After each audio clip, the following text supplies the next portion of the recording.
Bruno Leroux embauche ses 2 filles mineures comme collaboratrices parlementaires. Mission quotidien de TMC. Hervé Le que le ministre de l'Intérieur, Bruno Leroux, embauche ses 2 filles comme collaboratrices parlementaires entre 2009 et 2016, alors qu'elles étaient mineures pour un total de 55 000 €.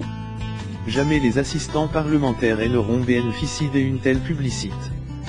APRS. Les révélations du Canard enchaînent sur les emplois supposés fictifs de la femme et des enfants de François Fillon au Parlement. C'est au tour du ministre de l'Intérieur, Bruno Leroux d'être dans l'embarras pour avoir embauché comme collaborateur à l'Assemblée nationale, des membres de sa famille.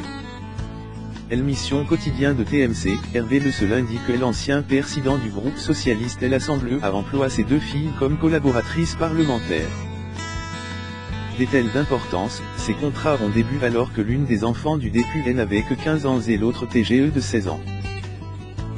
Toutes les deux étaient donc encore au lycée. Les filles du député ont pourtant cumulé chacune entre 14 et 10 CDD, dont on ne connaissait pas la durée exacte, effectués pendant les vacances scolaires de 2009-2016 et pour un montant total de 55 000 €. Tous les contrats ont bien évidemment établi en respectant les GS permettant de travailler, en lien avec les services de l'Assemblée nationale, possibilité de travailler dès 14 ans pendant les congés scolaires, APRC. Mission de Yann Barthès. Le cabinet du ministre.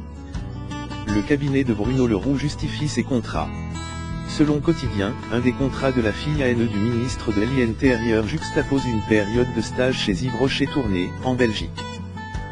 Chaque contrat faisait l'objet de missions qui ont été honorées, puisque ces missions ont pu être effectuées en horaire renfort caisse avant et APRS le stage, et en travail distance durant le stage, travail de rédaction, mise jour de fichiers, recherche, etc., et durant plusieurs jours supplémentaires l'automne, assure TMC. Le cabinet de Bruno Leroux. Même chose pour un contrat engageant la sur cadette, alors en cours préparatoire au lycée Jacques Decour Paris. Ces contrats ponctuels n'impliquaient pas forcément une présence physique à l'Assemblée nationale mais concernaient des missions qui pouvaient être également effectuées en circonscription ou distance, justifie toujours l'entourage de Bruno Leroux.